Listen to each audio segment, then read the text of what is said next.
See, right? That's one of my guilty pleasure songs. Oh, God, I love it. This is getting really deep, but this is where songwriting... That's what we're here to do. Because there is a connective tissue. You understand where I'm going. Yeah. He's like, you need to call your band Pretzels with Mustard. And we're like, okay, you're clearly wasted and have the munchies. Were you stoned too, though? Who knows? I just remember it was the most creative, magical thing I've ever felt. I'm curious, because you grew up in a musical world, like, when do you first remember hearing music? Do you have, like, that first memory? Yeah. I don't know if I have, like, a first memory, but I have memories of being in our living room. My parents had a really great stereo system that we could blast super loud. And we used to test it, like, how loud can we really go? There were these huge black speakers, and they were on the ground, actually. And it was just, we would just totally play with fire, just like blast it as loud as we could till the windows would shake. And I mean, how destructive can that be when that's the Carpenters, right? Because that's what we would blast, would be the Carpenters. So, tuck into myself and feel it all, really loud. But anything loud has a kind of a... Yeah. I don't know what it is about volume of music. I really love listening to my music very loudly. When I'm in my car, it's kind of dangerous the way I listen to it. But I don't know if it's because my hearing right now. I don't know. But it's kind of always been that way. Really? Yeah. So I remember the first memories would be like just in the living room, mom and dad's stereo, and then it was Captain Fantastic. It was... that would have been about 73, right? Yeah. So I was born in 68. Right. So like five or years old. I'm just a little older than you, see. But how much so? I'm 67. You look great. God. Jesus. No, I'm 56. So, you. Yeah. So I just remember loving it from young age. Because I grew up in a musical household too. Yeah. So I feel like kids who grew up with musician parents, we grew up in that atmosphere. There's always the atmosphere. Weird people hanging around, and, right? And music, and it is an atmosphere. Yeah. So I was curious for your own personal connection because, as you know, when you grow up with a famous parent, people kind of put their own version of that on you. Yeah. But your musical life indicates to me that you had your own experience with music and your own trajectory. Absolutely. You're right about that. People love to talk about that lineage, and it is a powerful thing and something I'm so proud of. But yeah, it's like I really did have my own experience with it. And I went in phases, discovering different music at different ages. But so tell me some of the people that you were listening to, like when you first were like, okay, this is my music. I want to listen to this record. Yeah. Well, that was, I am total 70s horror for music. Love anything in the 70s. I'm completely like blown away by. Give me some guilty pleasures. Okay. Like Pablo Cruz, like. Do you know he's a music supervisor now? Did you know that? Is he? He's, from what somebody told me, he's the #1 music supervisor guy in town here in LA. Like if you need a scene with like some kind of music, you go to Pablo Cruz. He's your guy. Oh my God. Well, like Ambrosia. Remember Jay Ferguson? Of course. Yes. Thunder Island, was it? Yes. Love that song. See, right? That's one of my guilty pleasure songs.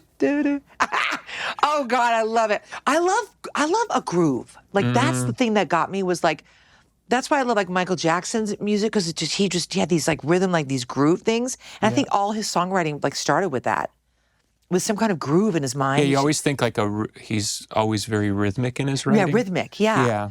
But so I was drawn to that. But definitely, Fleetwood Mac. I think my first love was Elton John. That definitely was. I was 5 or 6. That's when he's the one. He is the one that started it all. Not really the Beach Boys or anything. I remember growing up with all their music, and I loved it. But it wasn't until later till I gained a lot of respect. 13 and 14. Yeah, but again, all due respect to your family, but I'm curious for your musical journey because again, when I listen to the music that you ended up doing in your own life, in your songwriting too. Yeah. You know, it's not, you're like, you don't sound like the daughter of the Beach Boys, you know what I mean? You have your own musical identity. Definitely. Thank you for saying that. I mean, it was a collaboration, you know. I mean, I still have never written a song by myself, and I... Really? Never have. Okay, I got to stop you there. Why? I mean, your father is one of the greatest songwriters ever. And I mean, he's up there with the Tin Pan Alley writers, right? I mean, he's one of the great melodicists, if that's even a word. I agree. Right. So I love the idea of genetic lines. You know what I mean? Me too. Okay, so I would think there would be some gift in there involved with writing. So the fact that you've never tested it on your own is surprising to me. I think I'm just terrified to tap into it. Why? I don't know. Maybe, wouldn't that be funny if I wrote my first song at 56? Like my full complete. I'm gonna come over and I'm gonna stand there. You're so sweet. I would. Wouldn't that be great? I'd be really curious. Yeah. I like to noodle around at the piano and everything, and I think I just have such like severe ADD that I can't focus. I can't focus. And, okay, but are you a fan of Courtney Love at all? Yeah. Hole? Were you a fan of that? I mean, not like okay, diehard, but I'm saying the reason I bring it up is not to put you on the spot is when Courtney had come out of rehab in like 96, 97 and was having a lot of issues, personal issues, she asked me to help her on an album, which became this album called Celebrity Skin. And Courtney's very ADD. Yeah. So I've written with ADD writer and writers. The thing with ADD writers is it's a little bit like things flying by in a stream. You got to try to know which ones to grab. I know. And that's why I love collaborating. Because you got somebody to kind of yeah. And then like I start something, they finish it, or I have like it's so fragmented. That's the way my music is. But why do you think it's fragmented? Is it just the way your brain works? Yeah. Okay. I really think it's the way my brain works, because I love like writing bridges. I love like going off into the other land of the bridge. So you like reacting off of something that's there? Yeah. Okay, I get that. Yes. So like when China said... Do you not like the pressure though of being on the spot? No, it doesn't bug me. Okay. I mean, I don't have any shame or there's no shame You've been in involved. Playboy. I've spread my legs for Playboy, so is there anything you can be more like, you know? But I don't have a shame with that, but I think it's more frustration. Okay. And wanting to get to that next place. And I mean, because shame is not the same as insecurity, I don't think. Okay. Shame is more like embarrassed kind of, you know? Or like feeling smaller or like not good enough, whatever. Embarrassed is more like, I think to me, vulnerable and being exposed. So, I don't know. I think I'm just hard on myself. I think ultimately, I'm just hard on me. And it's hard to like think of all the music that has... Is that something you feel you were born with, or that became something you used as an adoptive strategy to get through life? I think because I grew up in a house where everything was so like chaotic and hectic, that I was a protector of my sister. We had like crazy things happen when she was young. Like she almost drowned when she was like 3, and she fell into this well. We had this big well in the center of our upper backyard, and all I could see was her hand. She was drowning. Oh my God. And I ran, to get mom and dad. They were still married and everything, and they came running down the hall, and dad pulled her out. And so I've always had this protective feeling over Wendy. And so I think that started I have to be strong and great and be the one to have like the answers and the protector. And, and then inside, I think there was panic. Okay. So, I mean, this is getting really deep, but this is where songwriting... It's what we're here to do. Because there is a connective tissue. You understand where I'm going. Yeah, I know. Yeah, because you do have to open up into an unfamiliar space. Yeah. Well, it's a vessel, and it's in there, and I think the feelings are familiar, but I don't know how to say it, like getting in a melody or in a lyric. Lyrics I'm not great with. I get like ideas, like I want to write a song about a train. That was my thing last month. I'm like, I know I've got to write a song about a train. Like we get on the train, it's moving, and we get off at different stops, and and it was, what inspired me was John Mayer's song called "Stop This Train," which is my favorite John Mayer song. I love John Mayer. I'm slightly obsessed. Him in particular, because he's hot as hell. But his music and his voice and his songwriting, I love it. And Stop This Train blew my mind. And so I'm like, I want to write a song about a train as well. Well, your father famously worked with other lyricists too. He did, yes. So for playing the game of the genetic line, maybe you inherited the gift of melody, but not necessarily the gift of lyrics, right? I absolutely think you're right. So. I mean, it's always about vocals and melody and harmonies and arrangements and that. Yeah. It's never been lyrics. Yeah. But that's why I think co-writing with my sister in China was good, because we all kind of contributed something that was right. But it's been so long since we've written together. Why do you think that is? Ego. The destroyer of all bands. Of all right. bands. It's not money, really. It's ultimately about not ego. Money. So I wanted to ask you this, too, because you were born in 68. Yeah. So Sunflower, the Beach Boys album, came out in 70. Surf's Up was 71, and Holland was 73. And then you guys moved to Holland or something? Do I have that story right? You do. We moved to Holland while they were recording it. So is that your first memory of that camp and working? And I mean, obviously it's your family. Yeah. But that's worth it pointing out. Because, you know, most bands, everybody goes different directions when the tour's over. Yes. But in your guys' case, like, it's the family. It's the family, and Dad went through his like ups and downs of like using drugs, not using drugs, having help from outside sources and programs and things that he got involved with. And then it was like, is he going to be involved with this album or is he not? Right. And Holland, I was young. I mean, you would have been 5? 5. And so I was in kindergarten and we moved. And I remember going to school in Holland and feeding the horses apples. And then, of course, another... Was this a temporary thing? Like, we're going to make this album over here? It wasn't like we're all moving to Holland, right? Well, we moved to Holland while he was recording. Okay, but it wasn't like you guys were... No, because I saw some quote from one of your relatives saying something like, I think because they didn't... Something to do with they weren't happy with America and how America was treating them. No, it wasn't that at all. Okay. It was they were recording, and we moved there, and they did vocals there and recorded, the album. I don't really know all the details, but I know that we were temporarily I'm more 6 months. I'm more interested in your memory. That's all. Yeah. Well, it was actually a really hard time because my dad was drinking a lot at that time, and he actually got in a car accident, wrapped his Lincoln around a tree, and walked away from the accident. He was fine, but there was a lot of crazy. And my mom was young. She was 20. 25, and so, I mean, my daughter's going to be 20, so I'm just thinking like, wow, 5 years after she turns 20, this is what she was dealing with. It was a lot, but Holland was a very intense album and kind of scary. It's kind of a scary album. There was some weird on there, like that Jack the Ripper thing when Jack Riley and weird, like the Pied Piper, I remember. I couldn't believe how scary that was. I kind of like Dark Beach Boys, but I didn't live it. I love it. But as a kid, it was like really different. Yeah. And, I'm curious, your mom had done music and that's how your parents met, but like, was that something that she set aside? She wasn't that serious about? Like, what's your impression of that? Because I'm curious. Well, she was very young. She was 14 when she met him, or 14 and a half. And he was just getting into the first record and stardom, like right in the beginning. Yeah. So this would have been, 63, 60, yeah.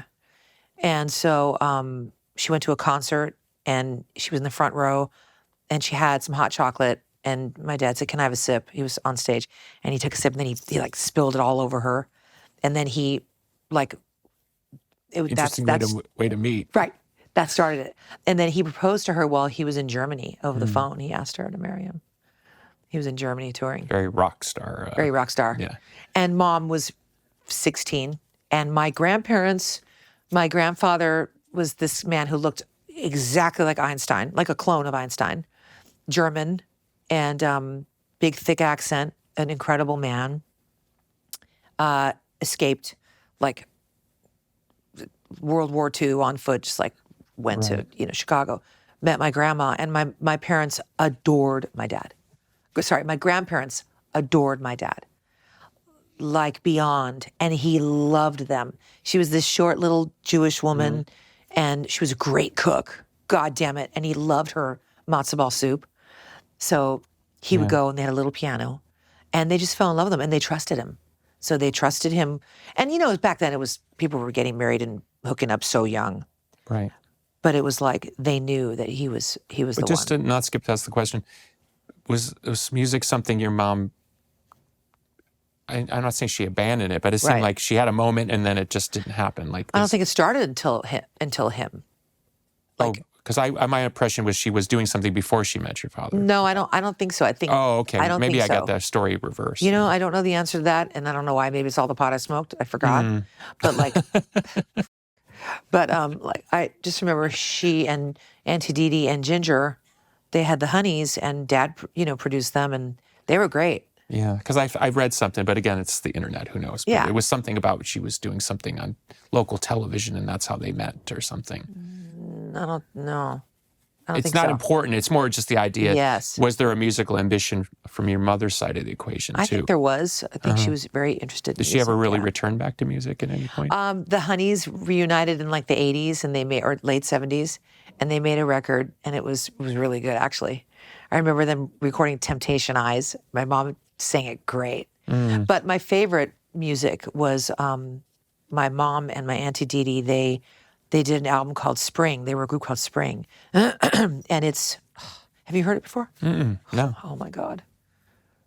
I mean, there's a song called This Whole World and Tennessee Waltz and Awake and all these songs. Mom's version of, what's the Superstar? Oh, by the Carpenters? Jesus Christ. My mother's version. And my dad's like, I say, who's your favorite singer in the world? Your mother. He loves my mom's voice. I said, who's a better singer, Barbra Streisand or my mom? Your mother. It's so him to do that. So your mom born in Chicago, so we share that. Oh, nice. Yeah. Yeah. Yeah, and they were very, very poor. One pair of shoes. My grandfather was a vacuum salesman. And and then all of a sudden, here comes Dad. Just changed everything. Yeah. Well, it's easy now. We look back and we see, like your father and the Beatles at these young ages creating this music, which we're all still listening to, and they have no idea what's coming. That's none. Right. It's easy for us to sit back and say, oh, so-and-so should have done this and made a left here at this street. Yeah. They had no idea what was coming. None. I think they were just in their creative space, and it was so authentic and pure and just inside of them, and so cool that they weren't influenced by others like we are today. You know what I mean? It was the absolute most purest. Well, back then you were rewarded for creating your own world. Yeah. You truly, now we live in this homogeny where everyone's trying to sound like each other, which is so weird to me. It's so weird to me. It's so odd. Like I can't, how many girls can sound like Billie Eilish? I don't. Well, apparently 1,000 more. Yeah. I actually love Billie. I actually love her. Here's my issue with pop music. If you take the top artists, they're really good. I mean, there's no mistaking. It's the 999 behind them that you're like, oh my God, like, what are you doing? Like, how is that happiness? I don't get that. I just think that fame is more important than the artistry. Well, that's the new economy we live in. Yeah. Yeah, it's frightening. But I mean, you think about it, just sorry to opine, but I mean, your father basically created the album template that inspired the Beatles, right? And inspired countless nerds like me to try to create our own worlds, right? That's such a beautiful aspirational thing that I can create this world with my gift of music. Yeah. And it's all been reduced into this thing of like one song, 3 minutes. God forbid it's anything too different than anybody else is doing. It's very strange, right? It is strange, but then that's why when young girls, and they say, do you have any advice, for me? Because I want to be a singer or a songwriter. And I always say the same thing. I just say, do what's inside of your soul and your heart. And it's about expression and not necessarily the reaction. It's about expression. It's very hard for them to understand because they live in a click economy. I know. So if somebody's not clicking, it must be bad. And also, like, how do you make a living? You know, Well, you don't. You don't. And like, I was 18 years old when we started Wilson Phillips. I mean, I knew that I was going to go into the entertainment industry the minute I thought I was going to be an actress. That's where I started it. Yeah. It was on the stage at school, and that's where I found my comfort, my home. I loved it. Music always a thread. Musicals. I remember Dad coming to see me in a musical called Carnival. He saw me really belt and sing for the first time. He loved it. But I don't know. I think it's just changed so much. Right. The industry. You brought up Wilson Phillips, so that's not probably a good place to go there. Was the idea of you guys recording an organic thing, and then you went and got a deal, or did somebody kind of think, you know what I'm saying? Like, how did that happen? Because I'm so cynical from being in this town too many years. I don't live here, but I mean, I've been here enough. Yeah. You know, when we were kids and you guys were suddenly on TV, it just seemed like somebody put the whole thing together because it just felt like that. But that's not, I'm not saying that's what happened. Well, I mean, I'm sure there's many different perceptions of it. But you tell me. I'm saying you were there, you know. I mean, it was extremely organic, and it was actually a mission of mine. Not Wilson Phillips wasn't the mission, but my mission was sing in harmony with people. Yeah. In the 8th grade, I became obsessed with getting anybody that would have an ear. That's the family business, though. Isn't that fantastic? So great. Because I'm not a good harmony person. Musically, yes, right. but I don't hear it that way. I love singing harmony with anyone. Like a bum. I would sing with a bum. I just want to sing. I can't get over harmony. But that's the family business. But it's so beautiful. It is so beautiful. And I remember getting like, during lunch periods, and any time I had I sang Kodachrome with my principal. It's just like so funny. Kodachrome. Kodachrome. Paul Simon. Paul Simon. Not a bad song, though. I know. So, like, I went to this school called Oakwood, and I met my best friend. Like, Jackson Browne was teaching a songwriting class in the 3rd grade, summer of 3rd grade, and that's where I met my best friend. Who's your best friend? Tiffany. Tiffany Miller. She used to work. You still friends? Oh God, yes, the best of friends forever. But we met like Jackson Browne. That was the kind of school we went to. It was Oakwood School. All the kids' parents were in the industry, and Jackson Browne was teaching a songwriting class. But you know, they were very, they were understanding of kids and their different talents. Everybody went to college in my grade except for me. I was the only one. And I went straight into Wilson Phillips. That was the summer, but I could not do it. And so, believe it or not, Mama Cass's daughter, Owen asked China to get kids of 60s rock stars kids. Did I say that right? Yeah.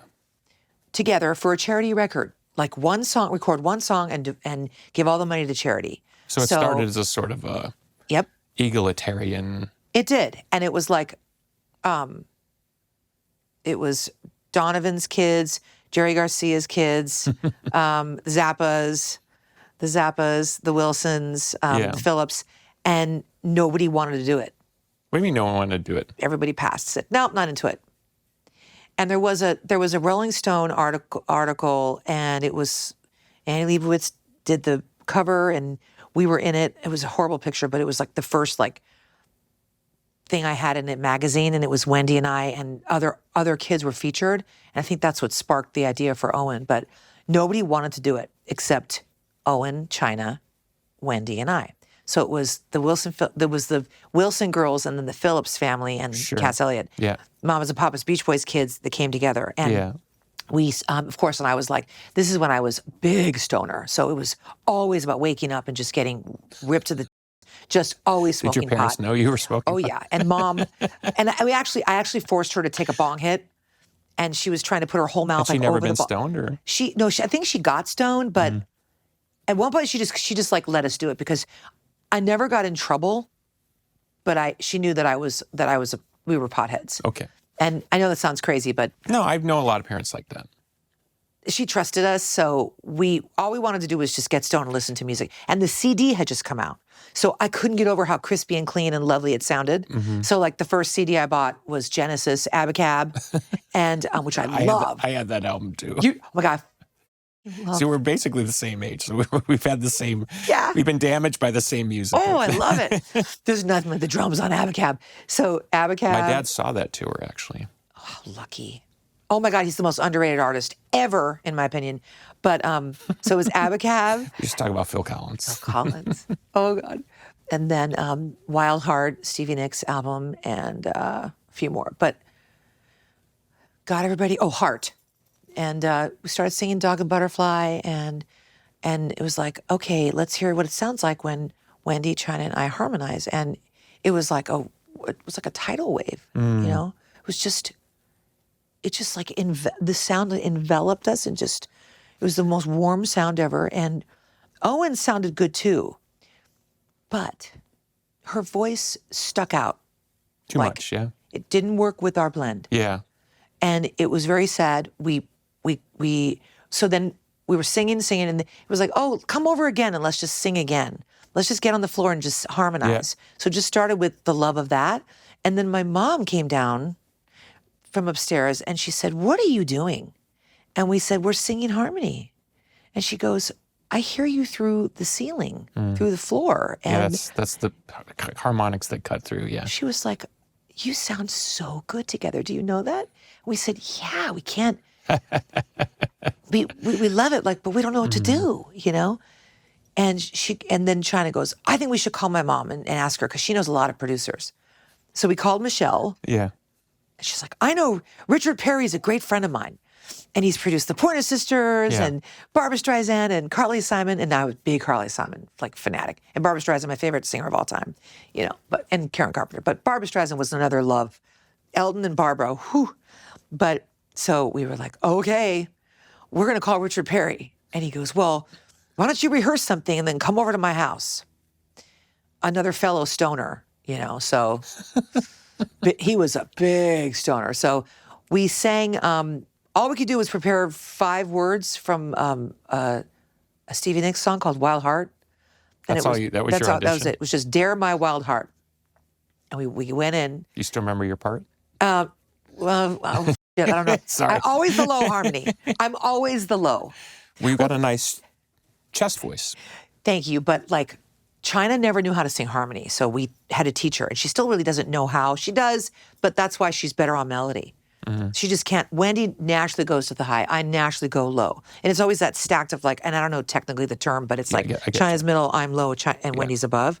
So that's where we're comfortable in. So it was, you know, we just went in and Owen was with us. So it was the 4 of us. Sure. We went to his house and we sang Dare My Wild Heart, and he went, that's it? First of all, he was rolling a joint, smoking his joint. He's like, okay. So you're with this famous producer. And you're only singing a line, and basically we 5 sing words. one line of a chorus. And he's getting and you're high. How old at this point? You're 18? We're 18. Okay. Fresh out of high school. And he went, that's it? And we said, yeah, what do you think? Do you like our sound, you know? Yeah. And he goes, and he must have been high as a kite. He was like, and I know this is dramatic, but he's like, I see the Beatles.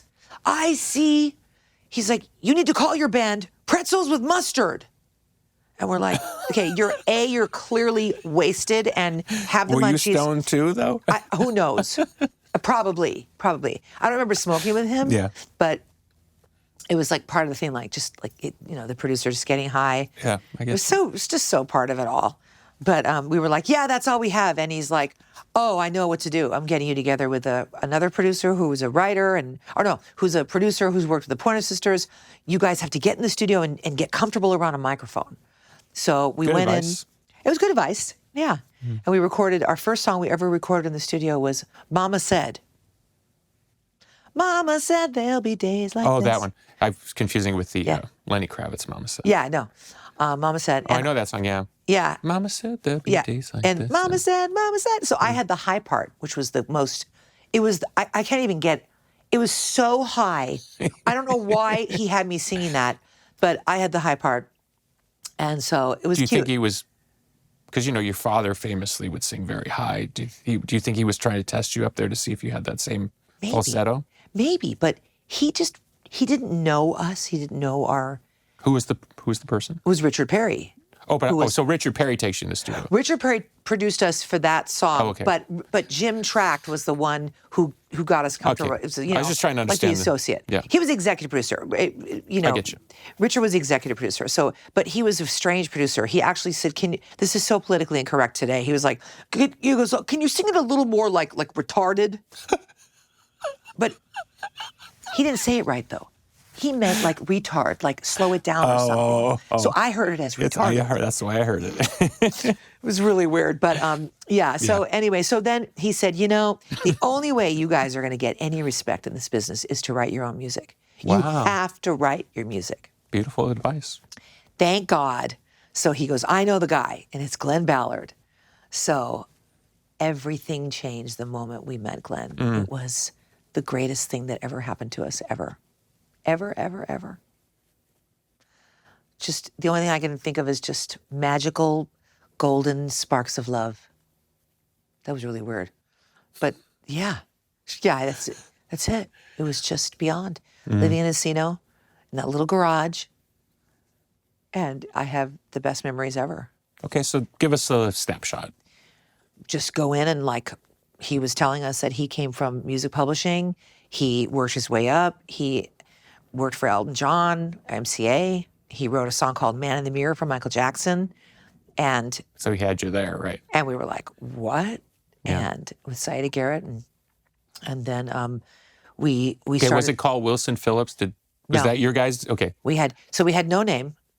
We knew that we had to write songs and get some kind of demo together. Okay. So that we could shop a record deal. And the guy that was kind of the guy that took us to the record companies, he was an A&R guy. His name was Artie Mogul, and he discovered Kenny Rogers, Crystal Gale, and well, they must have smelled money on you guys. They knew. I think the sound was the driving force. So nobody really gave a what we sang. They just knew that. That sounds so perfect for this town, but it's true. But it's true. Yeah. And we were like, well, that's fine, but we have to write music. We have to express what's in us. And we know we've got something in there. It was young love. We were 18, 19. I mean, I was like, with breaking up, getting together. China had a terrible relationship. Wendy too. It was all over the place. And we wanted to write about it. And Glen was the person that made us feel really comfortable. He loved our sound. That was a given. But it was more about like, what do you want to say, girls? And we would be like, well, we're breaking up, we're getting back together, whatever it is. And Glen always had this angle. He was able to sort of tap into the more youthful, but bring he is a very kind, loving soul. And so his almost fatherly figure with us, we felt safe to write with him. That's amazing. It was amazing. And it was an amazing collaboration. So when we wrote You're in Love, we were great collaborators together.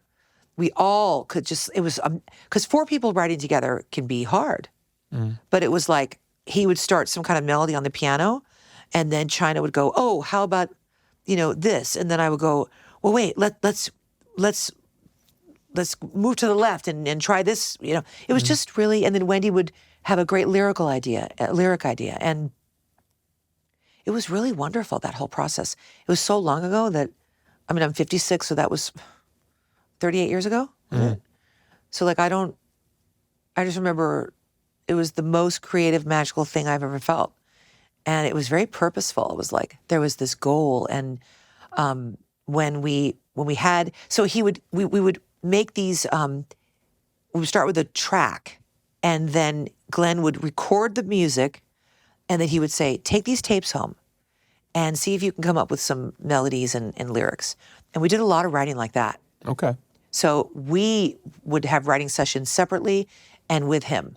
But with Release Me, that was the song that we wrote by ourselves, the first song. The only song we wrote by ourselves, that song. But Hold On was clearly just by the grace of God. And it was annoying what happened. He had an idea for music, and he said, I only have time to make 1 tape, so I'm going to let you guys take this. China took it home. And we were like, okay, we'll get together and write. But it happened so fast, and thank God it did, because it was something that she was going through with sobriety. And it was like this one day at a time. And if I could just hold on for one day and get through to the next day, then everything will be okay. And that's where Hold On came about. And I kind of came in and wrote a little bit at the end and, sort of added some stuff arrangement-wise too. But it was really her expression.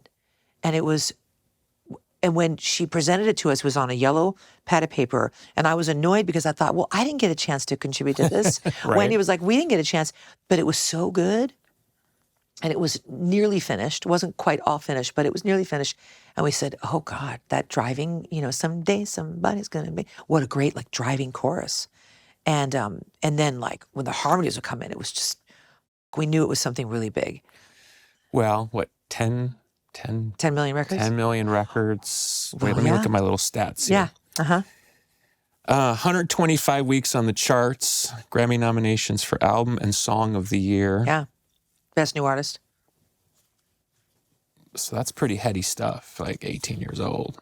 I mean, yes, you grew up around it, but now it's your time.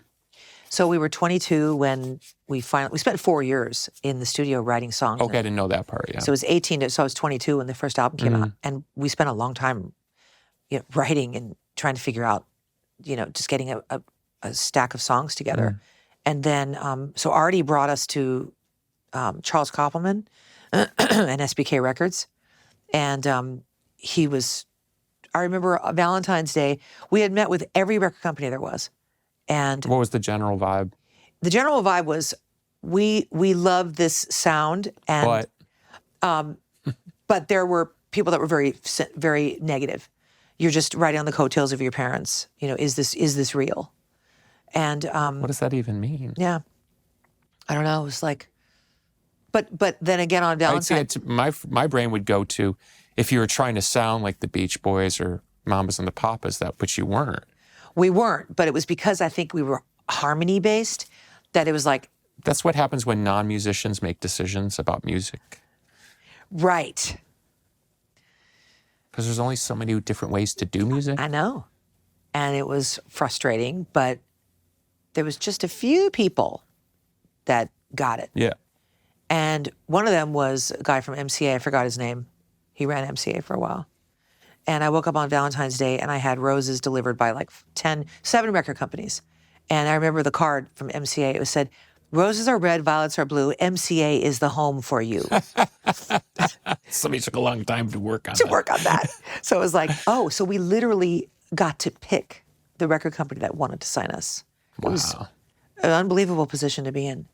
But we were confident. We were not around. We were serious. And how were your parents? Because, I have kids, and my instinct would be I would want to swoop in and make sure my kids aren't about to get gypped by the business because I've been gypped by the business. Right. Did your dad or mom get protective? Yes. Yeah. Dad said one thing, watch out for the sharks. That was it. Is that your invitation to your father? Yeah, it is. And it's really good, actually. He's very funny. He's so funny. That's all he said was watch out for the sharks. And there was very, very limited time with him because he was with Dr. Landy at that time. So that whole thing. That was awful. And we wrote some songs about that, and it was incredibly painful. And that was the source of a lot of pain and good material, to write about. But we chose Charles Koppelman because he believed in us, and he said to me, I'm a music man, and that's what you guys are. This is real. You have a lot to say. So we love that he wasn't looking at us like this money-making thing, which we made them a lot of money, millions and millions. But let me hit pause, because the beauty of the MTV era, which it exists, but it's not like it was, but was, there I am in my, my goth apartment, whenever this is. Yeah. And, there was no escaping you guys. But the cool thing was I have very clear memories of hearing those songs, watching the videos. Yes. Kind of coming up with my own kind of conclusions, fair or not.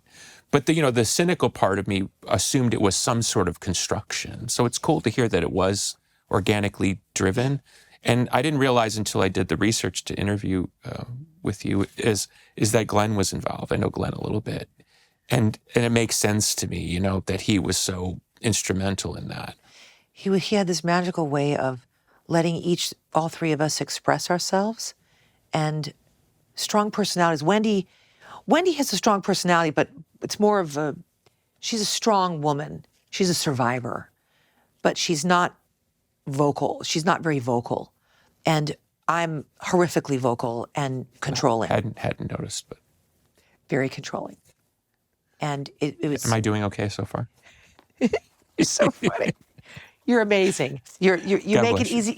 You're easy to talk to. Well, you're easy for me to open up to. I think the sneaky advantage I have is that I'm a musician. You see. Absolutely. So I know the way we collectively we think. We think. And most people who interview us don't understand the way we actually think. I know. They have a Hollywood movie version of the way that we think, but they don't really understand. So when you're talking about Glen, the demoing, all the hours that you would put in, the feeling that like I can do something on my own, that's super important. Super important, and that's the creation. You know, it's the creation of it. And there are so many man-made, you know, it's kind of like me. It's kind of like deciding right now, like, do I get quartzite countertops or quartz? One is a natural stone and one is a man-made. And my heart wants quartzite. Mm-hmm. You know, so it's like, I don't know. I didn't follow you on that. Well, it's kind of like this fabrication thing, you know? Okay, I get you. Is it real or is it fake? Is it... See, that's one thing that impresses me going back and listening to your music. Of course, I heard it all at the time. But what really strikes me now at my youthful age of 57 is that you guys weren't trying to sound like your parents' bands. No. It didn't strike me then at the time because I was like, well, what is this, right? You know? Because of course all the marketing was about you're the children of, right? Of course. Well, that's how, like, really? Oh, that's kind of cool. I wonder what they sound like. Yeah, it is what it is. But I'm saying is, you know, I'm in some apartment in Chicago. All I know is you guys are on TV every 5 seconds. Every 5 seconds, and the videos were annoying. And it was, and we was the were, one on the beach. Was something on a beach? Yeah, hold on. Yeah. Well, so the creative process and the recording and the music was hands down the best part of it. And touring was minimal, and we did that, and it was fun. But it was our favorite thing to do was be in the studio, and that's what we loved. Everything else was a pain in the ass, and so they used us to get SBK on the map. And we were traveling like 5 cities a day, and we were just exhausted. Meeting radio programmers and and you know how it used to be. You had to go to the stations. You had to go to the station. No zooming back then. No zooming. You had to go to the stations and kiss ass to the program director. And, you know, I was particularly good at that. So we would like be, you know, chummy, whatever, going to dinners. But what people don't see is the 15 pictures you take with the staffers. And then the weird guy asking the pet sounds question when you're in the middle of your day and you just want to go get some lunch and he wants to talk about Van Dyke Parks or something. Right. And then all that put together would get us the ad to get on the radio station to get airplay, then to get requests, and then to move up the charts. Sure. The more ads we got, you know. So it was so insane. But it was also thrilling. And here we are just growing up and, you know, experiencing this. And then it was like, and then we're in the you know, in the fucking van going from, you know, city to city, and them saying, you're selling 150,000 records a week. And it was, we couldn't believe it. Yeah. But when we were in the studio making the first record, I looked at everyone and I said, we're going to sell 10 million records. And they were like, you're crazy. And I said, nope, yeah, we are. Yeah, we are. Yeah, we are. Okay, so did you know the second one was only going to sell 2? I think it sold 3. Okay. But anyway, we were told we were a failure after the second record came out. I've been there. I know that feeling. Yeah. You only went platinum. That's right. Only platinum. And I'll never forget the conversation. I had the exact same thing happen to me. It's the worst. This record only went platinum. Ugh. Now they would kill their children for a platinum record. For a platinum record. Yeah. I mean, 1 million records? Who sells 1 million records? I mean, maybe only Ariana Grande only you know who. Billy Adele, right? You know, I don't want to be like negative about the business. Please be negative about the business. I mean, I don't want to be negative about the business. I get you. Because I tend to not give things that I don't give a shit about any time. Okay. You know, like I could go crazy about politics. I could go crazy about that. And yes, it does make a difference, and my children are on this planet. But I'm very good at sweeping things under the carpet too. Mm-hmm. I'm an alcoholic, you know, recovering alcoholic. I'm so used to numbing this shit out. Okay, so take me into that, because obviously there would have been a lot of energy going into the second record. Yes.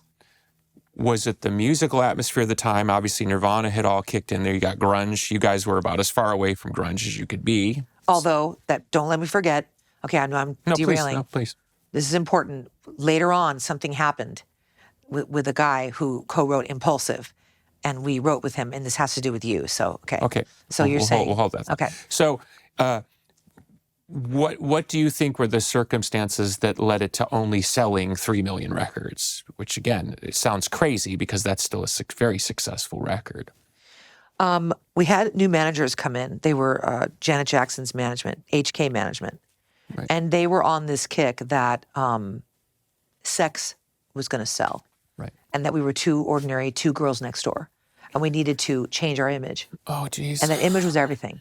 So for the first record, it was like we were cool. We had cool coats on and jeans and white T-shirts, and Hold On was a lovely video, and Impulsive was fun, and you know, it was really cool. And then all of a sudden, it was like for the second record, everything became very serious.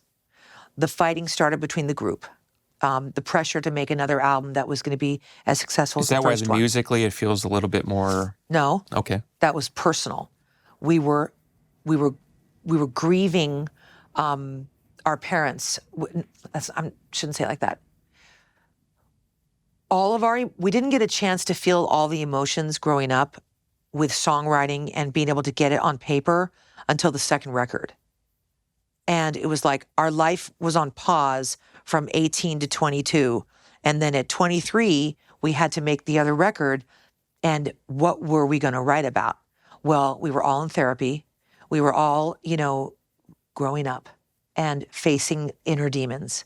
Yeah. And that was the basis of the second record. Okay. And because I don't remember the second record. Yeah, Shadows and Light. No, but I'm saying right. At the time, I don't remember. Right. I was in my own thing, so you know what I'm saying. I have very distinct memories of the first one. The second one I don't remember. Right. I found myself struggling. So when I went and listened to it, knowing I was going to talk to you, I was surprised by the difference in the tone. So different. Musically, it's very rich. It is. It's a good record, so it's not like I listen to it and think, oh man, right. Like, you know, it's a WTF moment where you're like, oh my God, what did they do? I was actually like, oh, there's something here. Yeah, it was different. It was like I think it wasn't as organic as the first one. I don't know if that's the right word. But to be fair to you, everybody says the same thing about a second record, because if you're lucky enough to have success in the first record, you just don't have the same time. And everything becomes a bit self-observational. It does, and you try to capture. Oh, yeah. Capturing that. My favorite is now everybody has an opinion about what you should do when they didn't give a the year before. I know. Now everybody's Yeah, you should. Yeah. Yeah, it's so annoying. Yeah. Worry about yourself. I love Shadows and Light. I love our second record, but it was the fighting with all of us, and it was always like. Okay, what's the fighting? Because I think that China had some difficulty being in a group. I think she wanted to express herself individually, and she just said, "I'm leaving." But that was at the end of the process, or no? That was at the end when Shadows and Light was considered the failure, and we did like a mini tour, and everything just changed. It all became kind of dark. It's very fast too, right? Fast, you know. And it's a strange thing because first record's 90. Right. And I mean. Yeah. But you know, the Mamas and Papas didn't last that long either. I know. It was very short. It was like 3 years or 6 years. 3 years, 24 charting singles in 3 years. They didn't tour. All they did was record. But it was the same thing, right? Yes, short. So in a weird way, yes. like, again, who knows? It's just speculation. I actually didn't put that together, like almost repeating history. A little odd, don't you think? It is. It's definitely coincidental. The father and the mother are in this huge band that lasts for 3 years and then implodes or explodes. And she's in this huge group 3 years. It's kind of odd. I know, but I think the struggle was inside of her. Right. And it was just difficult. Not to jump too far in the timeline, I know she's very into her faith, and I was watching some videos of her kind of proselytizing, walking around her neighborhood talking about Jesus and stuff, which is fine. I'm a Christian, so it's all good. But I'm saying is, do you think that was an early form of her own spiritual struggle too? Does it make sense? I think the struggle is in many areas for her and for me and for Wendy. And I think that the three of us have been friends since birth. Did the pressure sort of bring out the issues? Yes. Okay, so that's what I was trying to get at. The pressure, we couldn't come together with the pressure. Yeah. Musically, we could come together, but spiritually, in individually inside of us, it was the egos. It became competitive. Oh, that's strange. It became competitive. It was like. Is that strange to you now, looking back? No, because it was so. I was so worried that Wendy and I were, this is something that I don't think I've ever said publicly. When we first got together with Richard Perry, the cassette tape that we made, it said the China Phillips Group. And that really pissed me off. Yeah. And that's one of those things you store in the back of your brain, right? And I thought to myself, well, wait a minute here. There would be no group if I had not gotten us together and had that love of harmony and said, get in here and sing. And there wouldn't be a group if Owen hadn't said, let's record together. Yeah. There were 5 years where we didn't see China. She was we had different lives. And she actually, when we opened the door, she didn't recognize Wendy. She introduced herself, hi, I'm China. And Wendy was like, it's me, Wendy. Wendy had blonde hair and blue contacts in, and China didn't recognize her. But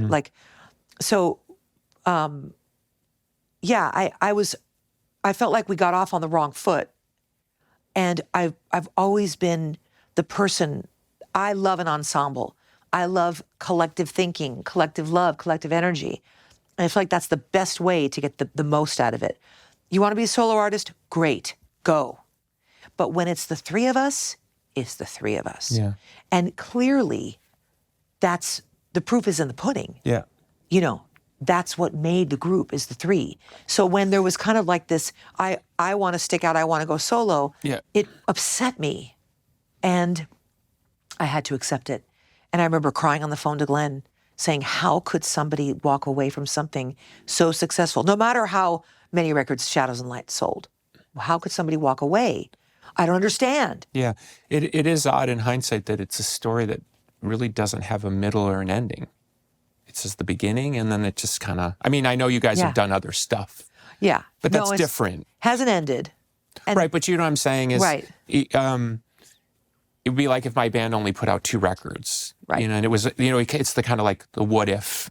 Because you're only in your sort of youthful prime for so many years. Right. And we know from music history, that's when a lot of the best music tends to get made, because the passion is there, even the insanity, the whole, there's a fervor that happens with youth, it's absolutely sex, drugs, and rock and roll, right? It all kind of feeds into something. Energy. So that's the shame of it is there's really no middle or end to that story for that time. That's what I was trying to say, artfully. Yes. No, I agree.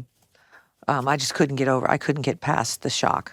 So, not to add to the weirdness of it all, but the other memory I have from those times is people really being horrific with you about your appearance. Yeah. And, bullying. I call it bullying. It's straight up bullying. Straight up bullying. That must have been really funky because. Oh, it was so hard. Yeah, I don't know. It's hard to be empathic in this scenario we're just talking. No, it is. But it is. But it's like, as you can tell, I'm so open about talking about things. Well, that's part of the, if it wasn't part of your story in the sense that you made it part of your story, I probably wouldn't even bring it up. But of course. Since you did, I'm struck by, you were in this moment of time, you have all this success, and as somebody who was publicly bullied too, I remember having these really conflicting feelings where it's like, I would step outside my door to go play some massive concert, and then I would get that feeling in the pit of my stomach like, yeah, but you're going to pay. Do you know what I'm talking about? Like, the good thing is a bad thing. Uh-huh. And it's at some point it becomes melded together where you can't have the good thing without the bad thing. Did you feel that? So I had to accept that people were going to be Can you say that more? So it's no, I love it. It's everything started off kind of up. We had this executive guy, Arma Andon, who wound up becoming a good friend of mine, actually. Was he just the messenger or something? He was VP of SBK Records, and he came from Columbia Records, and he worked with Charles, and he was also our co-manager. It was so incestuous and so wrong. We had a lawyer. Our lawyer was our co-manager. The record company was it was all total conflict of interest. We didn't know it. We were desperate. We just wanted to have somebody believe in us, and we knew that Charles and the company was, but we didn't know how we were getting until later. But I remember when they came to one of our recording sessions very early on, maybe we had recorded half the album, and Arma came in and he said to me, "What are we going to do about this weight problem of yours?" Verbatim. Wow. And I remember running into the bathroom and just sobbing. Oh my God. And feeling so like, this isn't right. Like, we're making a record and this is art. And you're it's talking. Also sacred space. It's sacred space. And he came in there like and he wound up really apologizing for it because I said, unacceptable. Like, how you hurt me so badly when you did that. And he said, I just can't believe I said that. I'm so sorry. And it took years. And I just said, you're so funny and so great. And then you were an for saying that to me. Why did you do that? It's like you lost control and you just you really chose the wrong words. And were you really afraid that my fat was going to make us not successful? Well, see, if you'd been skinny, you would have sold 11 million. These motherfuckers. So, but that's how they think. That's how they think. And it was always this hide Carnie in the videos. My light, I had to stay in this light. Oh my God, that's so humiliating. For my chin. It wasn't good. But the man who made the videos was is such a dear friend. And he always just said to me, give me the eyes and you have that spark. And he had to follow direction from the record company. He had to. But we always had this understanding that I was beautiful too. But I sort of embraced my role. I kind of liked it. It was kind of like a power thing. I have to admit. Can you explain that a little bit? I was different. And you weren't going to with me because I had that. And that's part of the armor I've had. So what strikes me, and I was thinking about this morning, if Wilson Phillips came out today, you know what I'm saying? Yeah. You would have been embraced in such a different way.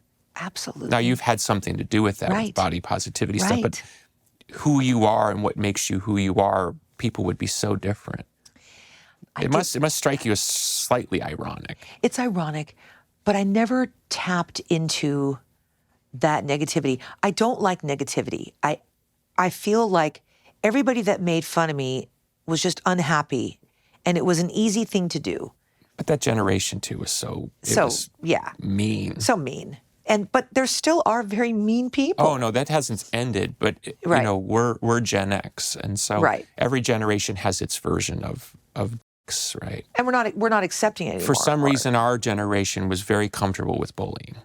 And it's sad because I love to lift people up. So my whole insides, I could not understand why somebody would just make fun of me. Like, focus on the music.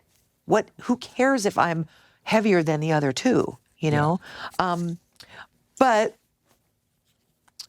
when the new management came around and we wanted to do sex cells and they wanted to get us in corsets for our first video, You Won't See Me Cry, it was the worst experience ever. I was... Take me through it a little bit. We don't have to go too deep. I just had to wear these corsets that were sucking me in and trying to make me look as skinny as possible. I spent I don't know, something like $50,000 on corsets. It was insane. And I had pinched, it was bleeding. I had, sores on my waist from cinching and trying to look skinny. And it was just awful. And Sounds like some kind of weird nightmare. I pulled Jeff aside. We were doing this, shooting the video, and it was like we were in this lingerie, and was like our body parts were coming out of our leotards. It was just, and I pulled Jeff aside, the producer of the video, and I said, we're not shooting a fucking Playboy video here.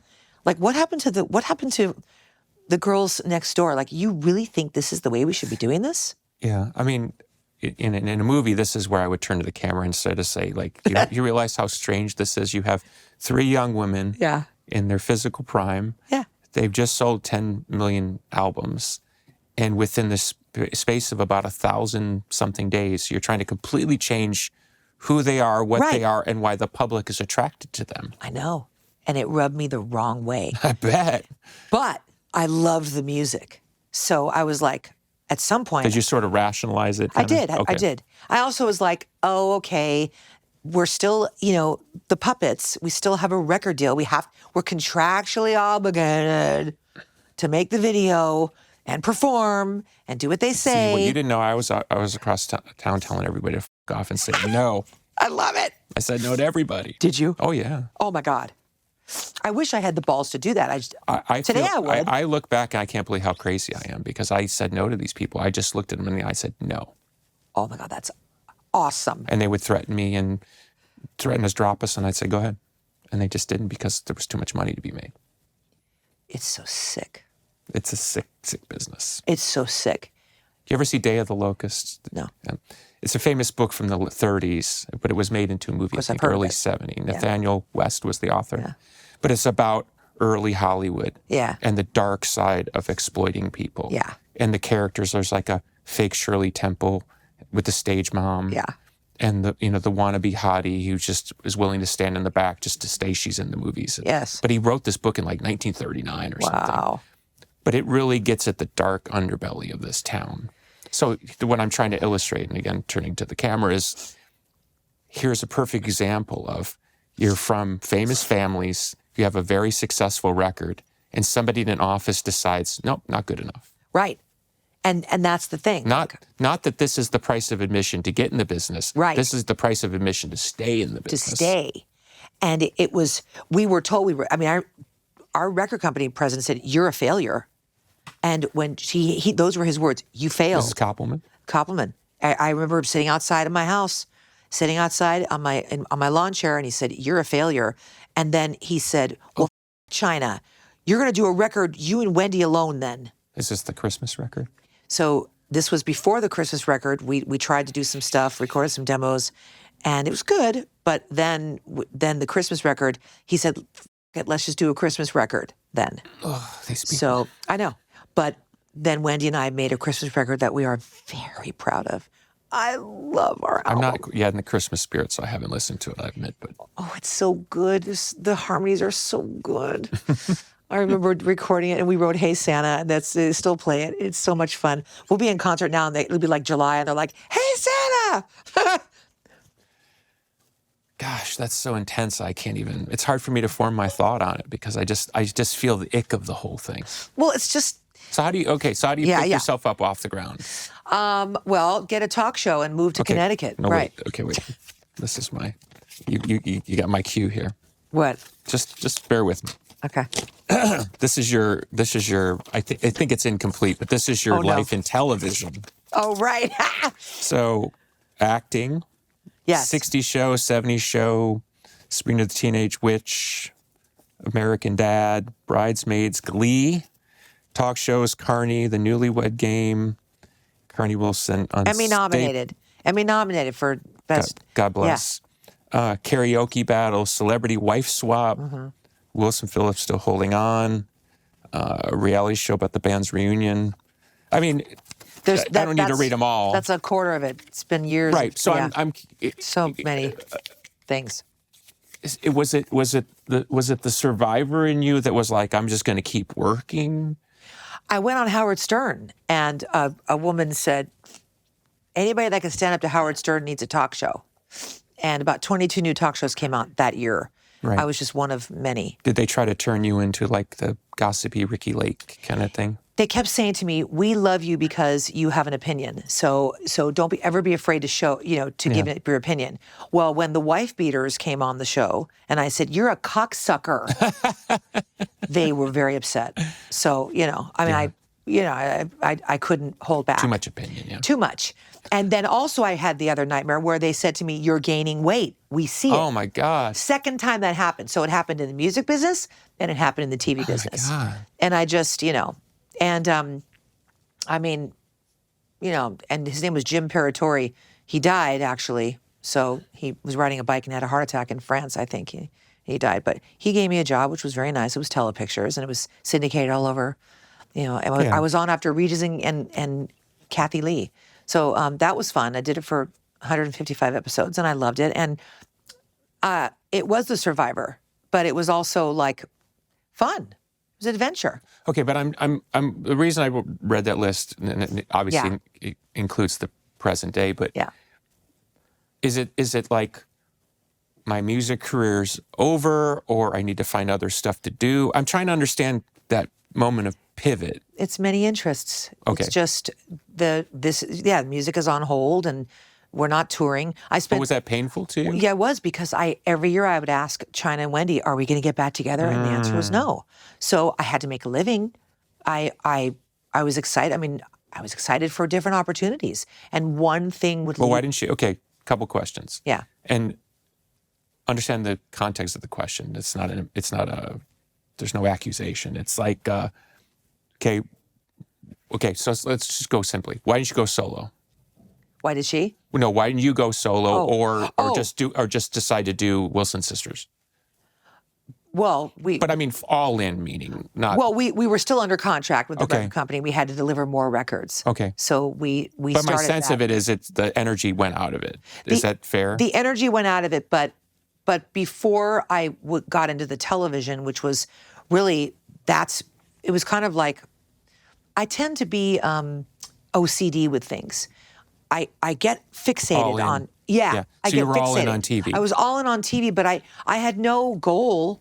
I had nothing really in mind. I just kind of went with the flow. Okay. So one thing would lead to another. Okay. But also, right before I really got into television, I reunited with our dad.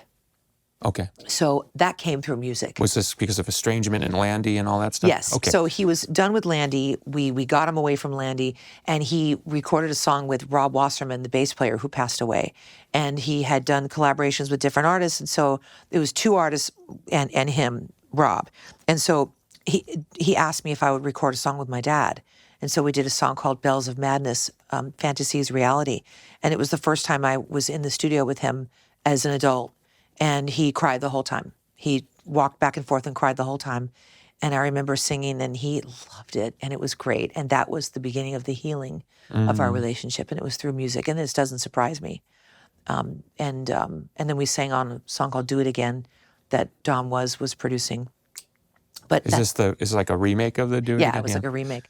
But the Wilsons got signed. Wendy and I got signed to Polydor, or whatever it was called, Polygram or whatever. Polygram, yeah. Polygram. And we knew that we wanted to, so this is where you come in. Okay. This is so fucking cool. All right. I try not to be nervous. So cool. You're so cute. Okay, wait. So the co-writer of Impulsive, Cliff Magnus. Okay. Loves you. Loves the Smashing Pumpkins. And he was like, Wendy and I said, we have to collaborate with different writers. And we made that Christmas record, and now we were going to go for the pop record. Okay. And they were very excited and very behind it. We met with a lot of writers, wrote a lot of songs. And we started compiling these songs, and we get with Cliff. And he says, I think you guys need to really bust out of this like good girl image. You've got to bring, now he's a guitar man. Yeah. So he was playing Today and 1979. Yeah. And he played it for us, and he was like, just listen to the way he sings and how the guitars are heavy, but they're not too loud, but they're crunchy and delicious. But listen to the way, the effects on his vocals and the way he sings and the melodies. Just fucking listen to this. And we would play it and then go right into the writing session. That's so funny. See, I'm not getting shy. No, you're so cute. But so the result of that, there were 2 songs. One song was called "I Hate Your Face." Perfect. No, "I Hate Your Face." We were like, we don't care what anybody thinks. We're gonna go for this. And Cliff he's a great guitar player, and he loves guitar. We were like, we are gonna go for it. This record came out, and it was a collaboration with our father.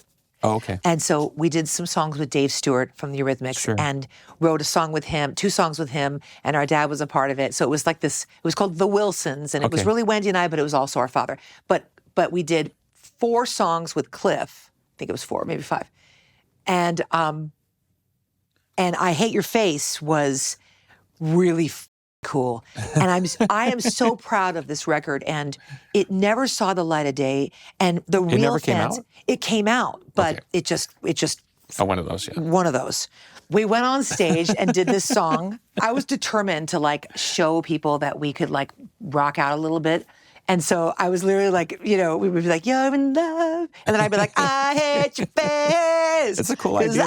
See, when you say the title, I didn't expect that, but it's cool. So it's about past lives. Like, I hate your face because I love your face. Yeah. And I've been here before with you. But anyway, we were very influenced by you with these songs, with 3 or 4 of these songs on the record. But it never saw the light, and it's some of my favorite stuff we've ever done. Mm-hmm. Yeah. It was interesting times, right? That you could have music like that be popular. Yeah, I know. It's very rare. I know. When we had, actually going back to your world, when we had success in the 90s, and people were sort of shocked by it because, we were all these weirdos that had climbed up out of sewers, I said, well, it's just the 60s all over again. Oh, interesting. Music gets so stale. Yeah. That kids are just like, show me something. And then all of a sudden you've got all these artists that are just like, get out of the way. We're so sick of your, whatever. Whatever. Your snoozy prepackaged pop. We need something that feels more like what we're experiencing.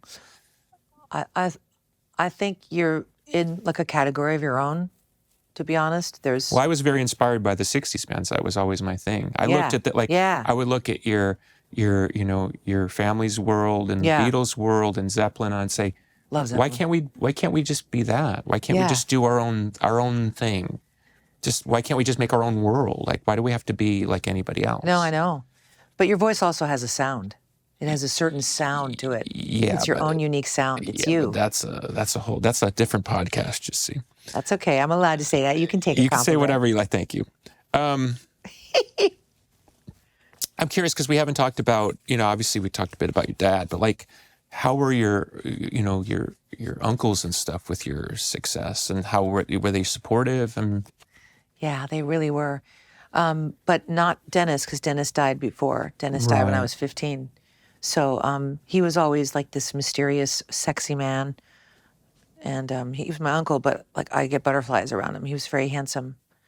And obviously a sensitive guy too, He's very sensitive. That one record, is it Pacific? Pacific Blue. Oh, Ocean Blue. Pacific Ocean. What a beautiful album. God damn it. There's so much talent in your family. It's kind of frightening. Well, thank you. But yes, and they all 3 had big talent. Carl was an amazing writer, amazing singer. I have God Only Knows on my God Only Knows. Yeah, that vocal. Oh God, it's just. That's one of the greatest vocals of all time. I agree with you. You listen to that vocal and it's just like, where does that come from? Stunning. He really had such a great sound. Some people have a purity in their voice. Yes. I don't mean a moral purity. Right. There's a certain. Yes. Straight, but it's so effective. That was him. Yeah. He was protective. Carl was more protective. Dad just wasn't. We just weren't spending time with him. So but then when he said to us, "I followed you on the charts every week," so he was, watching us through his behind his door. But Carl was like, "You guys just have to keep going." And Wendy, you need to do country record. He was convinced that Wendy needed to do country. Well, because she had like a twang in her voice. But if you look at where country is now, he wasn't that far off. Right. Country's never been bigger. Back then, it wasn't like it is now. Well, we asked Carl to sing on. Well, we asked Dad to sing on "Hey Santa," and he said no.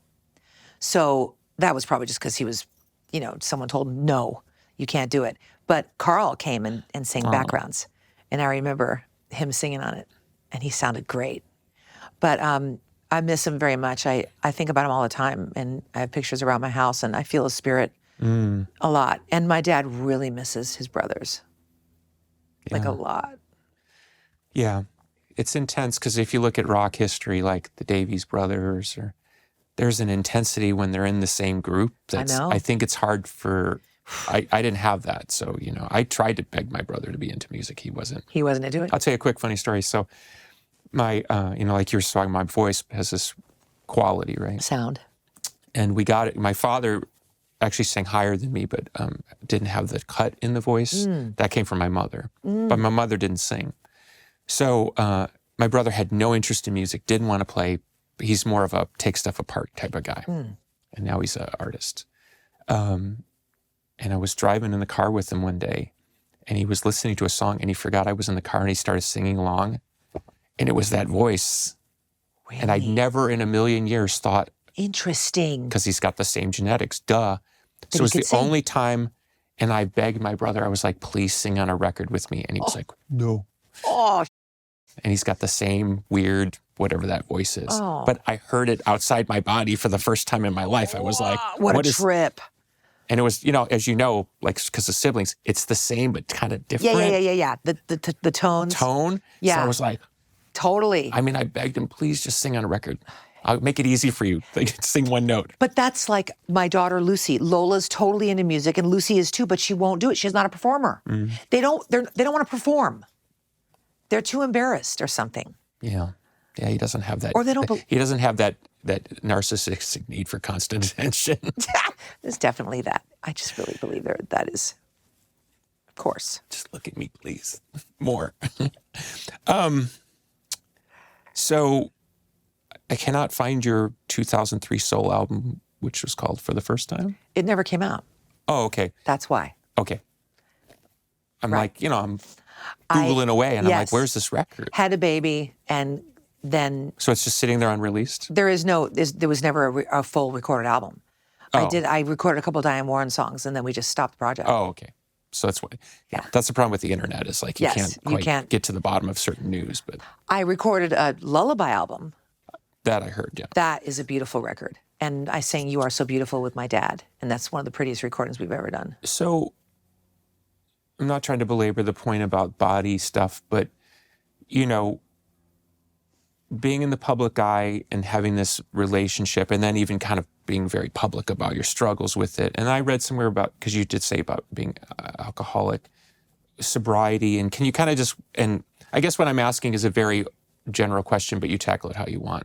Husband, family, sobriety, self-acceptance, self-love. Can you kind of walk me through that? Yes. Because sorry, here's the real context. Anybody who struggles with life, which is pretty much every person, right? But once you're in the public side of the equation, it adds this other dynamic that makes that even more complicated. So I'm kind of curious how you navigated that. First of all, no matter what I've been through, no matter what phase or what was happening, I've always let the public in because I feel like scared to hide things. Why? And that's interesting. I don't know why. I think it's ultimately that I have to connect with people. It's really important for me to feel like... Even though there's sort of a vulnerability in that? Yes, I think vulnerability is the most courageous thing we can ever feel or do. Or I mean, to me, vulnerability is courage. Because you are open, exposed, and like that takes courage to just be like, I feel weak, or I feel sad, or I feel, and I've always had kind of a low chronic depression, and I've never hidden that. But do you think that's genetic, or is that environmental? Both. Okay. I think it's both. What's the environmental trigger in your mind? Probably just like, what do people think of me? And then ultimately going, well, really, do I give a what someone thinks of me? Like, you think But that's a yes and no answer, right? That's always that weird thing. It is. But I was always a pothead, and then I stopped smoking, and I met my husband when I was at my heaviest weight. And I was going to die for sure. I mean, I was really, really, I got Bell's palsy. I had my first acting role in a television series called The 60s, and I played Mama Earth, a real character that was like in Haight-Ashbury, and it was really fun. And then I got Bell's palsy when the premiere came out, and I walked down the red carpet like in one eye open, and I remember that. But I believe that I got Bell's palsy, and it really stopped me in my tracks and said, like, literally freeze, like half my face froze, and I was like, God, going, freeze, Carnie, take this snapshot here. You're going to die. So you have to do something from being overweight. Okay. And I had sleep apnea, and I couldn't breathe at night, and my blood pressure was up, and I was... Was it, whatever, it's not that important, but was it overeating? Or I'm saying, where were you? Oh, always what was overeating. Your always overeating. Okay.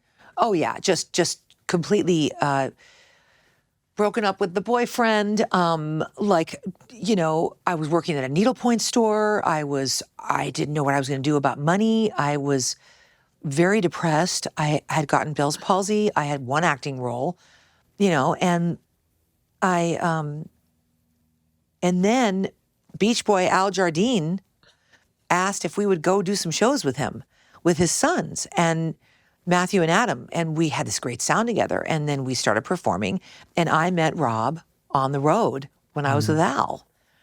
It was at a thing called Vet Rock in Pennsylvania at a naval base, and I see this guy walk across the tent, the food tent, and he's like really cute. And then his friend that brought him was interviewing Rob after he was writing a book. And he said, "This is my friend Rob." And Rob goes, "Hi, it's nice to meet you. And I used to watch your talk show, and I really enjoyed watching you." And I said, "Thank you, But I remember that day, I was 310 pounds, but I was like, I'm going on stage, and I don't care how I look. I'm just going to go and have a really good time. And I put little butterfly clips in my hair, and I put extra perfume on. Don't ask me why. And I met Rob that day. And then I have pictures of him. Someone took pictures of him in the front row watching me on stage, and there were these amazing pictures. Mouth is open. He was like, couldn't believe it. And he just dug the vibe. And then I got home, and it was before we had any kind. It was just message boards. The internet just started happening. Yeah. And I got Rob Bonfilio, Wilson Phillips message board. Rob Bonfilio says hi to you. And I was like, who is this guy? He's like, I met you backstage, and you were so sweet, and I loved your butterfly clips, and you smelled really good. And I wrote him back, I'm like, are you single? And that was it. You just got right to the point. I went right to the point. I'm like, are you single? He said, yeah. And he wasn't, actually. He lied to me, which was f***ed up, because he was like he was going to move to Madrid because he had a love, And then she called his house when I was there. He was in the shower. They were going to get engaged. And we had just gotten engaged. And I said, guess what? Don't ever call back again, because he's mine. Bye. Her name was Virginia. I called her Vagina. I was mad at her. But anyway. This was not on my dance I know. My dance card. I really went crazy. But anyway, Rob, we connected right away, and he was in a band called Wanderlust, and he's great guitar player, great songwriter. Just connected right off the bat. Like soulmate, hands down. Like two magnets. Absolutely. And you've been together how long? Never wanted to be apart. 25 years, and we fight all the time, and we get on each other's nerves, but we are there for each other, and and we trust each other, and we have two wonderful children. So healing, as you know, is not you figure out one thing and then you're healed.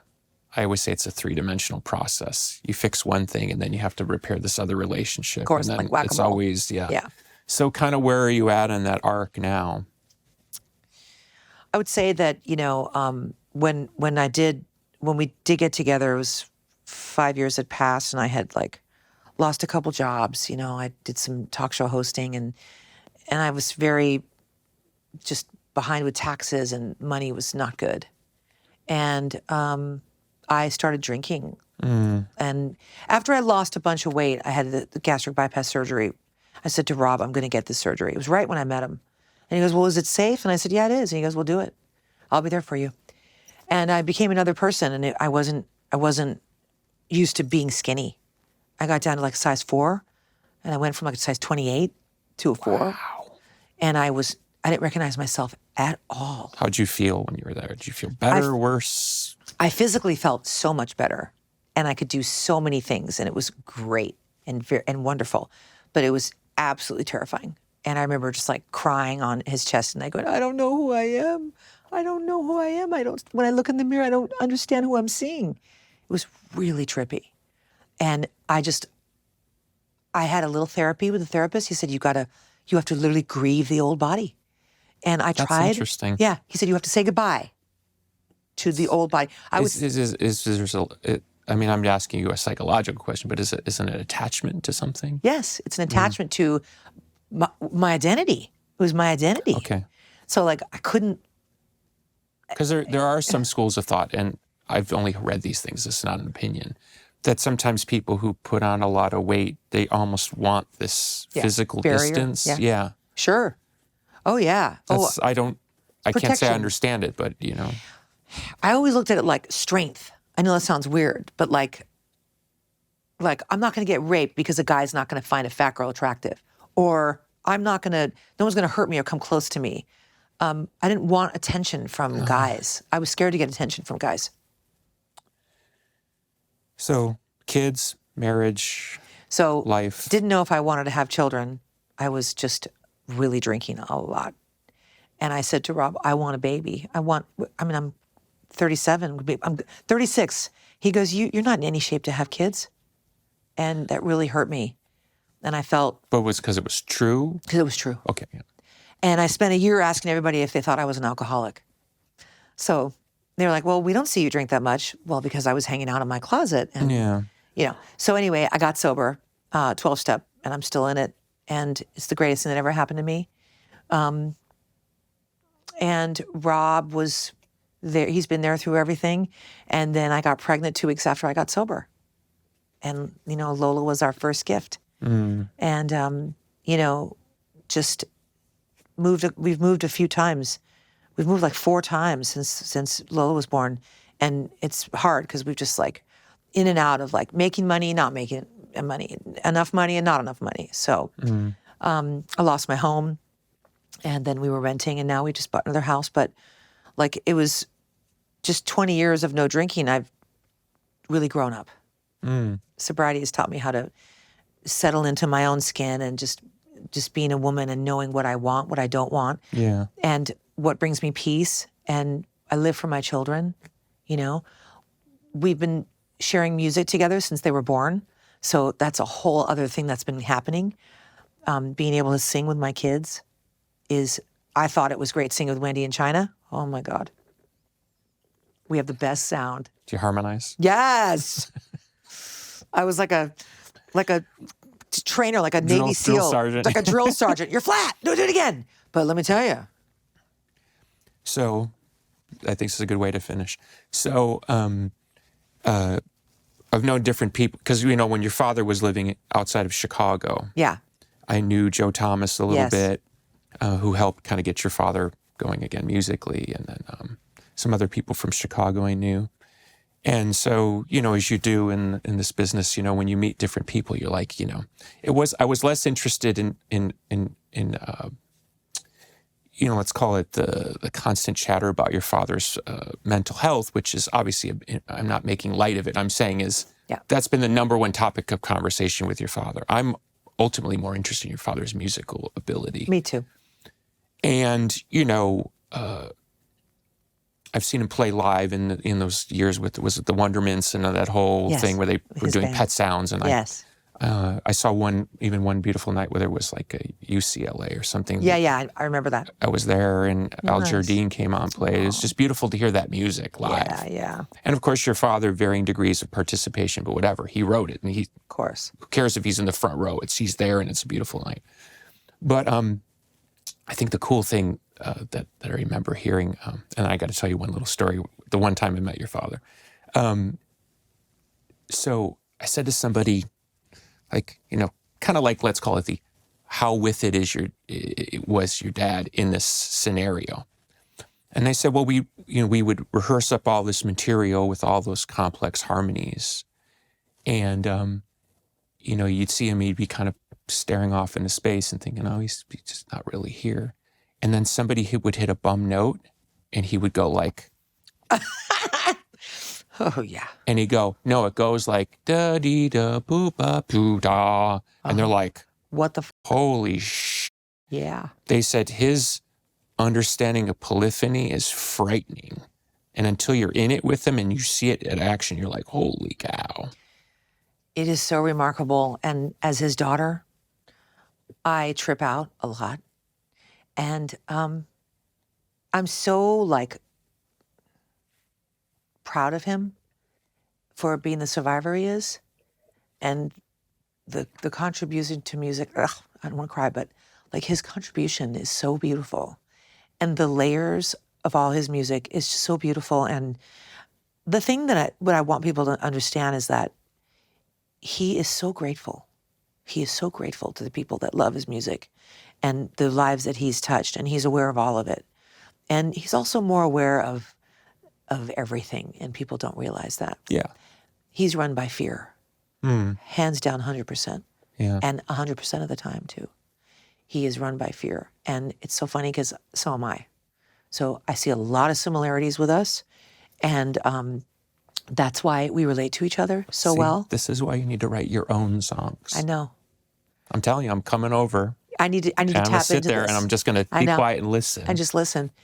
Well, the good news is, I see him around 3 times a month, and we love to talk about music. So I'll just like play him a random song. I'm like, baby, come back. And he's listening. Player. He's player. He's like, I like that one. And then we'll listen to Chicago, or we'll listen to, But I was singing Your Song, which is my favorite Elton John song, and he really likes that song. But the good news is, I can say that today, it's like, it doesn't matter what has happened in the past. I am so into, where are your feet right now? Mm-hmm. Where are you right now?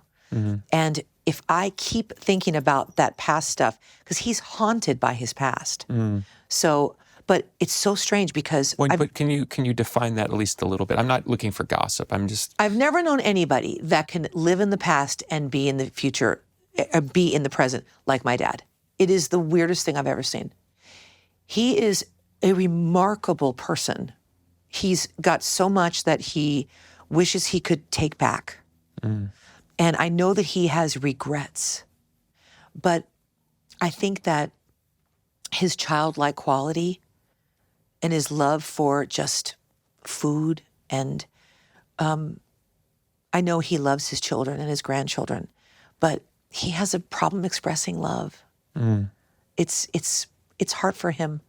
It scares him. Yeah. It scares him to show that love. I don't know if he's scared to be vulnerable like that. Yeah. But I have been able to connect and tap into love with him over these years, and it's been the most healing, best thing ever. But the amount of acceptance that I've had to have around like what I'm going to be able to receive from him is my biggest life's lesson. I get that.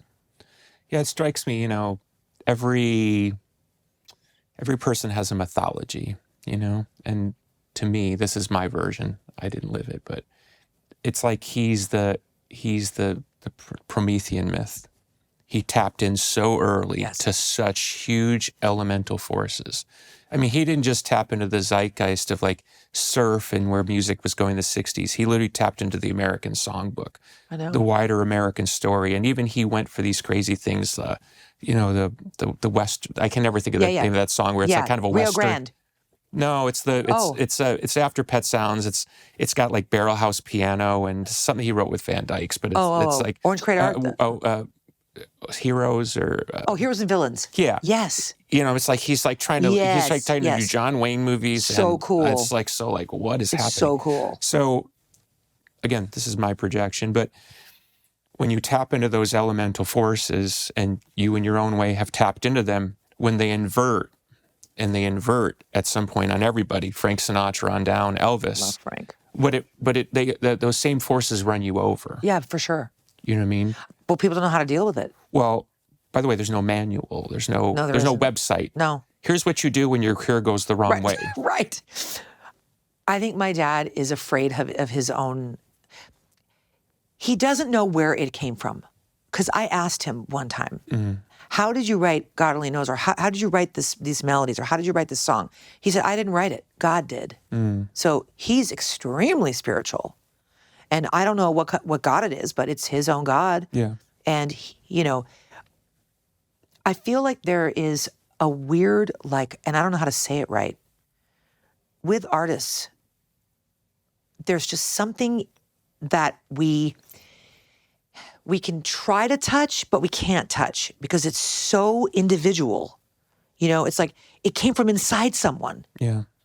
And you know what I mean? But I subscribe. What am I trying to say? Well, I subscribe to the idea that artists are like prisms. Yeah.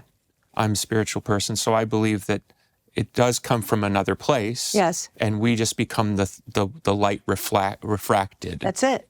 And if it truly came from within us, then why can't we do it again and again and again? You know what I'm saying? We can. It's our own.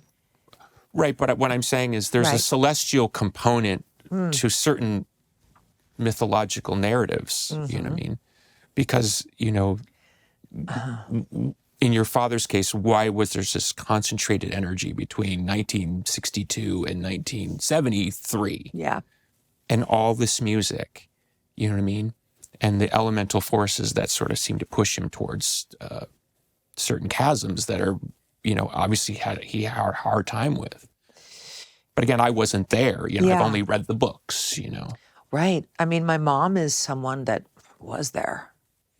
She... Yeah, you know what? I'm glad you brought that up because I had written a note about your mother because, there's that story behind every great man is a great woman, which doesn't really work in modern vernacular. But the idea is that there must have been something about your mother in that dynamic that was very powerful. He still loves her so much, and she loves him so much. And at the Beach Boys' new movie on Disney, the premiere, he was in his wheelchair because he's had 2 really back surgeries. And my mom said, please take me to him. I want to say hi. And so, it was so cute. She walked up to him and she couldn't say anything else. She just said, I love you, Brian. Mary, I love you. I love you. They just said, I love you. So cool. And that was really great for me to see. See, when you listen to a love song, he was singing about her, you see. No question. Okay. So we owe her that too. Oh, yeah, we do. Oh, we owe her. Oh, he would not be here if it wasn't for her. I feel that sitting with you, right? That level of Yeah, I know. That's humbling. This gratitude. See, when you write God Only Knows, yeah. Who's he singing about? Who's he singing about? And your mommy. My mother, yes. And there's this thing with the new wife, the old wife, and this, and it's like. I heard all the stories, of course, but especially Melinda, in Chicago. Right, but Melinda did help him get back out there in his life. And I'll always be in debt to her for that. But it's like my mother was the one that kept him alive. Yeah. So it's interesting. He will always be grateful to her. And she will be grateful, and she'll always love him. It's her first love. Yeah. And that's a comforting thing, because they're divorced. Well, and it's who wants to think that their parents didn't love each other? Right. And, I'm very fortunate that that's the case. But yeah, he's a complex man, but we all are in our own way. But I'm just grateful that I get to be with him again. So my last little story. So I went to see your father play in Chicago one night, and God, it would have been like 20-something years ago. Did he start coughing in the middle of a song? No, I don't remember that. I just remember I went to the show, and then maybe because of Joe Thomas or something, somebody said, if you come backstage, I can probably introduce you or something. And I just got the feeling like maybe it's not a good thing, And they're like, no, come on, come in, let me introduce you. So the guy brings me in, and your dad was sitting on a couch. He looked up and he said, somebody said, oh, this is Billy. He looks at me and goes, what do you do? God in heaven. And I didn't know what to say. Oh, because I thought, well, if I tell him I'm a musician, right, he's just going to think, yeah, so is everybody a musician. I wanted him to kind of know who I was, but I didn't make a big display of it. So I think, I don't know what I said. I said something very simple, and he was nice, and we took a picture together, and he later signed it for me and all that. So it was all good. Yes. But what is weird is the reason it's a bad memory is because I came out of the room, and there was a Time magazine reporter who for some reason was around, and he identified himself, and he said, can I quote that exchange? And I said, no, because that's a private moment between me and Brian. That's right. And I said, plus, it was awkward because I didn't know how to answer the question. And I told the guy, look, right. Whatever I said, I wasn't trying to be egoistic. It's somebody I really respect, and I was trying to find the right words. Yes. And he put it in the magazine and made me look really bad. Oh. Like I was offended that your dad didn't know who I was and how, just horrible. Oh, they're the worst. Reporters are the worst. Just mother is right. Wait, really fast. I know we're wrapping it up. One of the funniest You're stories controlling my interview now. I'm sorry, wait, I have to taste it right now. No, I'm not. Get ready. Right. This is going to make you laugh because it reminded me of this. Oh, only my dad would do this. Don Henley released his book, Walden Woods, whatever. And my dad had a book, I don't forget what it was called, Wouldn't It Be Nice or whatever. One of the books that he didn't write. He was releasing it, and there was like a release party or an autograph signing. And Don said, I really want to meet Brian. So he went up, brought a book and said, Brian, would you sign this for me? This is Don Henley. Mm-hmm. And so he said, sure, Don. So he wrote, to Don, the Eagles are a great group. Love, Brian Wilson. And so Don said, thank you, Brian, and walked away, And he goes, Don, come back here. Come back here. Let me have that. Let me have that book. Crossed out the word great and wrote good. And then he said to him, and Don said, why did you do that, Brian? He said, because the Beatles are great. The Eagles are good. Poor Don! And the funny part is that, I know I'm going to get killed for saying this, I love the Eagles more than the Beatles. That's just me. But you're safe here in Southern California. I'm safe in Southern. But outside the I'll be literally killed. State, you're going to have a hard time. But how funny is he that he did that? Crossed out great. Well, he did. He's so compose in a sandbox, and I know. we know all the stories. But my mother opened the door, and they said, "We have your 2 tons of sand," and she went, "What?" She said, 3 days, Brian. That's it. So she let them bring all the sand in. She said there were so many bugs. She said, "Get it out of my house." So it was only 3 days. So only 3 days. See, that's a story that never ends, though. Thank you. Thank you. Fun? Oh, yeah, I love it. Okay, I could talk to you for like 5 hours. Thank you.